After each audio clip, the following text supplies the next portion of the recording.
Dragi iubitori de filozofie, la microfon Constantin Aslam, în regia de emisie colega noastră Ana Căpițeanu.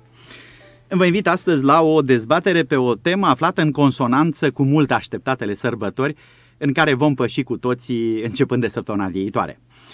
Am adus în prim plan această temă pentru că sărbătoarea, confundată deseori în mod simplist cu ritualul religios, ori cu datinile și obiceiurile tradiționale, este o stare interioară și social-comunitară atât de complexă, încât înțelegerea și explicarea acesteia a făcut necesară o abordare interdisciplinară. Filozofii, sociologii, etnografii, antropologii și teologii și-au dat mâna pentru a înțelege misterul exprimării sociale și comunitare de o diversitate copleșitoare a trăirilor noastre intime legate de sărbătoare. Emoții puternice, bucurie, desfătare și mulțumire, satisfacție și mângâiere, într-un cuvânt, plenitudine. Cum se articulează trăirile noastre intime legate de sărbătoare cu expresiile sociale și comunitare pluriforme? Ce știm noi despre trăirea sărbătorilor și care sunt fațetele nevăzute relevate de cercetătorii acestui fenomen universal? Există un spirit unitar al sărbătorii pe care îl putem detecta în diversitatea debordantă a comportamentelor omenești legate de celebrările de pretutindeni? Iată întrebările provocatoare la dialog din această întâlnire săptămânală a noastră pe Calea Undelor.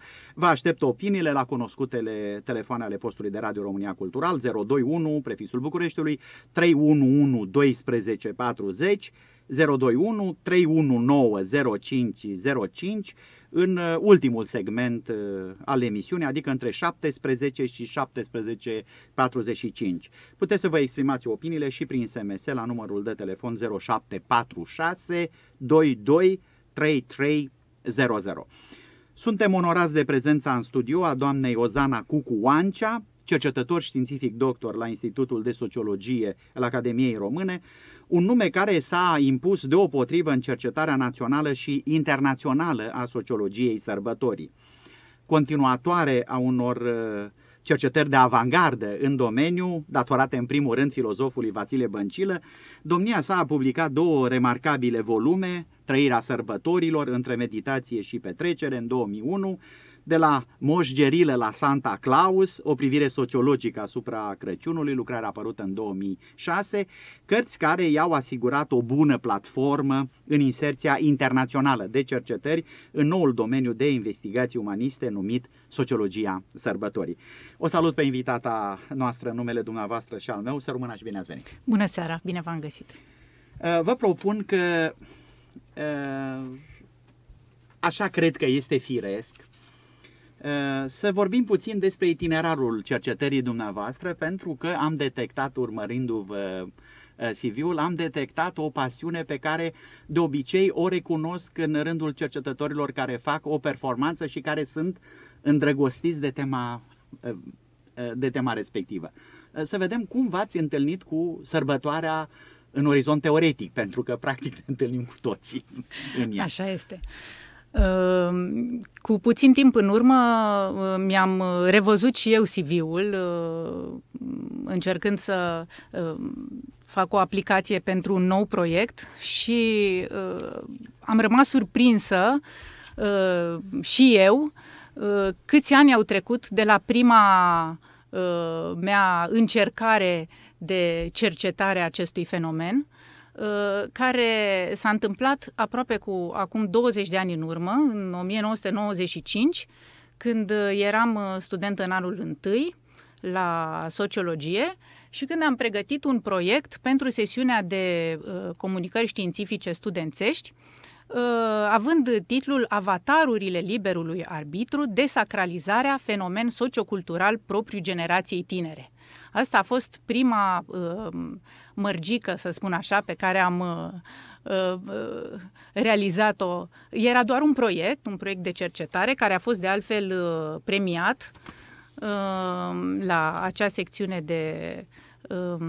de comunicări. Au urmat alte proiecte studențești, de asemenea premiate, o cercetare chiar finalizată în un an mai târziu, refracții transcendentale în ființa laică, care a primit premiul Catedrei de Sociologie. Era o cercetare, recunosc, nu mai știu exact toate detaliile, dar știu că a presupus intervievarea unor personalități din lumea științifică, culturală și artistică românească pe tema desacralizării și a sărbătorilor în mod special. A urmat apoi licența. A urmat apoi licența, evident, pe aceeași temă. Masterul, de asemenea, pe trăirea sărbătorii, doctoratul și proiectele postdoctorale care au ajuns și internaționale. Exact. Da. Poate ar fi interesant de spus care a fost prima lucrare pe care am citit-o și care m-a determinat, practic, să intru pe acest...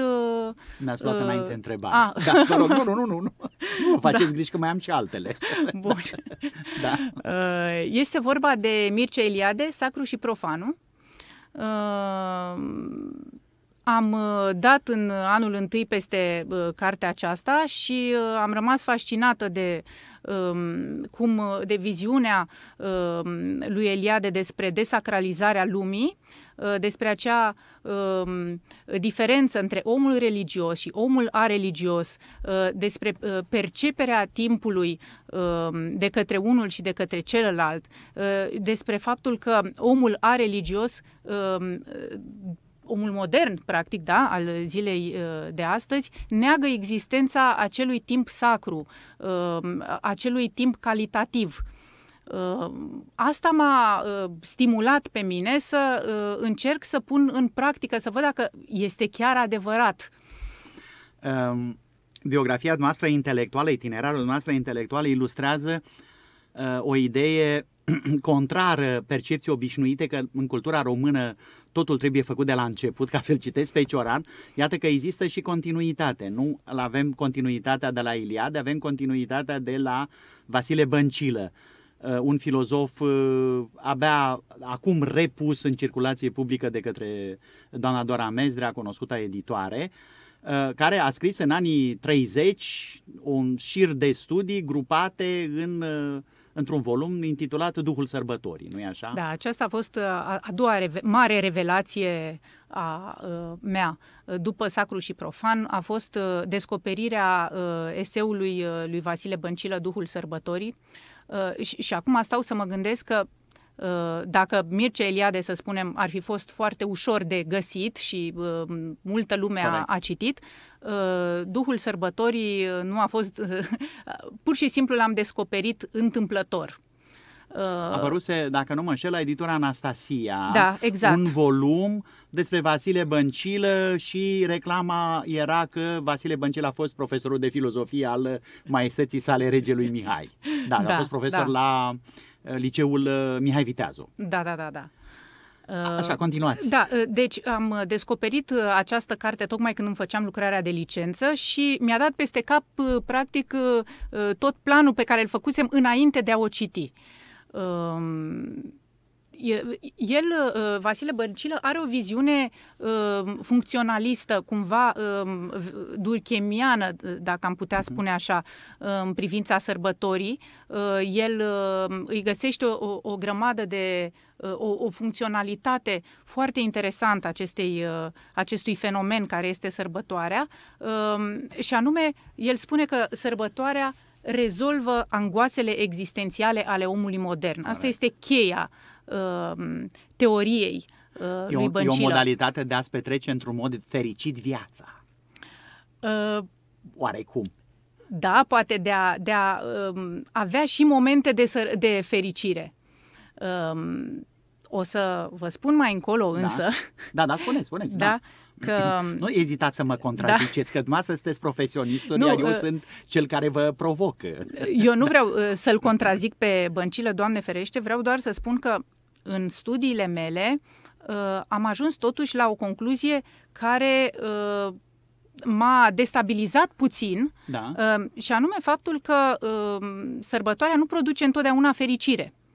Și, de fapt, asta este o viziune postmodernă, să spunem, din ce în ce mai bine auzită și care... Și că în interiorul sărbătorii putem vorbi de conflict, asta vreți să spuneți? Da, și care practic destabilizează ideea durchemiană a sărbătorii, care conduce nemijlocit la coeziunea grupului. Da. Ei bine, sărbătoarea poate să ducă și la conflict, nu numai la coeziune. Da, acum eu mă gândesc că la Vasile Băncilă, și trecem imediat într-o etapă următoare a dialogului, mă gândesc că la Vasile Băncilă poziția aceasta e justificată, pentru că el era un om care își extragea învățătura din creștinismul nostru ortodox și ascultătorii noștri știu la fel de bine ca și noi, nu?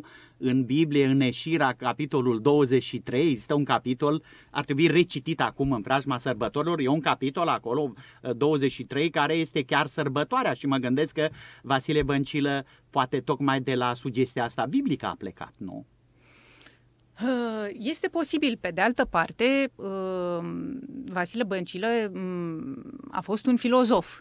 Corect. El nu a cercetat, el a simțit fenomenul, a simțit acel duh al sărbătorii, a simțit că există ceva comun tuturor celor care deci el a avut intuiții de filozof și nu a făcut cercetări așa cum faceți greutatea, nu că eu mi-aș găsi merite, Doamne ferește, dar greutatea mea, eu am simțit-o, a fost aceea de a trece de la teorie la practică, de a găsi metodologia care să susțină, să testeze acea teorie minunată a Duhului Sărbătorii.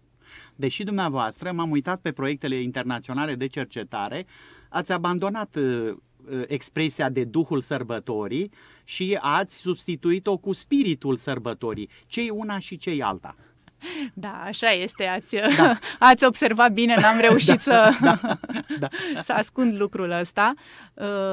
Mi s-a părut că e manifest, adică m-am uitat pe proiectele noastre de cercetare și am văzut că de la un moment dat, de la un moment dat s-a schimbat terminologia, aveți dreptate. Exact, și discutăm chiar despre, că ăsta e și subiectul de astăzi, discutăm despre spiritul sărbătorii, vă rog. Da, așa este.